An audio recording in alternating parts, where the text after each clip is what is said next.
رو شکوندی، قلبم و احساسم و آتیش زدی سوزوندی.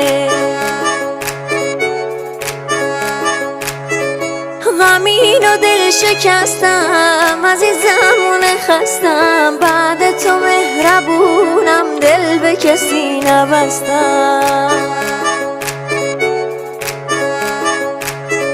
روز و شبم سیاه، خوراکم اشک و آه، تا تو بیای کنارم گل چشمونم به راهه.